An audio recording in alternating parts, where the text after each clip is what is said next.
Alibi Malaitu Kanuba Bella Jelly, and Bafayana Bisimila Kadoki Barukeneka.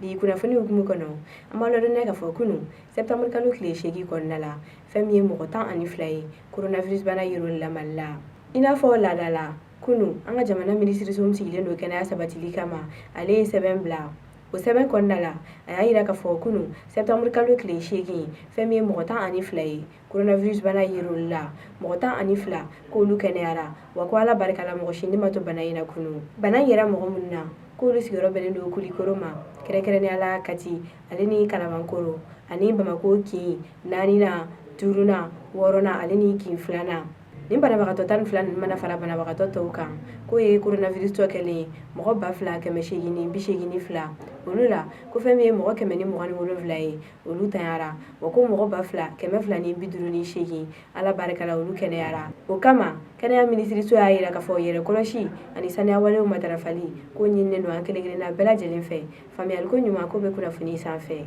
o temene ko gabayno amalo na ka fo pakartu kola na ko yira la ka fo ali blala amalo na ka fo ali ko ni sigina ka sola nola utkalo kleta ani shegi ni ka do utkalo kleta ani konontona ayira la ka fo femi anga fintigi do yi uluka wulika jo sababu la femi president koro Ibrahim Boubacar Keita yi ali ko ni willa ka bo anola o wale an ko nala ayira la ka fo femi be mako kura ka sola dindo yi ko lukun labora fintigi fe o kuma konnala anga kritikala ka la fasaliton uluko ni willa utkalo klemu ka ni ka CNSP mo ma o nyoga yin se fe sharia tigila mo we CNSP mo la donia ka fo buma ko kura kasola ko kasola dindo ko ni bora ni kasoro kidima tige kula bo o ka kuma ula ya ira ka fo mo bolen na ko bakari to la bolla ko wa u ba ni CNSP mo fe u ka fera usigi singa wala sa kasola den fefe ko ni bolla u bebe se ka sigi unno la tugo mina yani u ka kritikali che sharatigu ka ni bulika join sababula ayira la ka fo ameram na ko bi bakari to la ko ni sigina kata kasola yani aka kritikali che hakilla jigila amalo dina ka fani mo ko falen ko ni nomnelino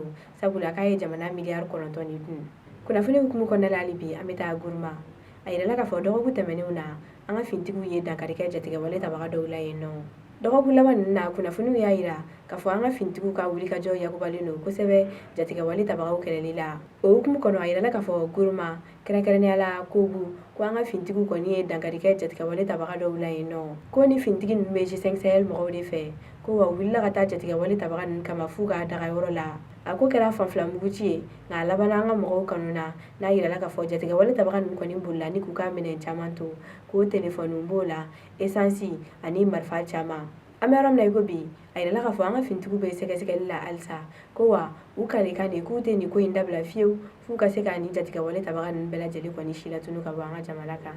abe kuna fani kucheni kana ko la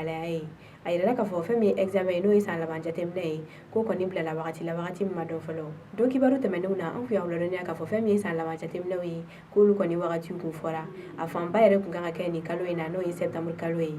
nga ayira la ka fo de fukela ulolu ku nganga damne temene ko chuga ma se ka sorola sabula la ba munu ku nganga sabati wala sa ka se ka ni jatemne ko ni ke ku nu ma se ka sabati o sababu te dawara ko yekol karamo ni CNSP mo ulu ma se ka ben kan soro o be maliya ni kama ayira la ka fo femi de fuye ani examen to bela jeli ko lu bla la wakati munu ma don folo kuna funi wada mana bo ko fe wala saw ma wakati na tawla ambal ma woni kuna funi ni be dansiki ke anga bidu kibarula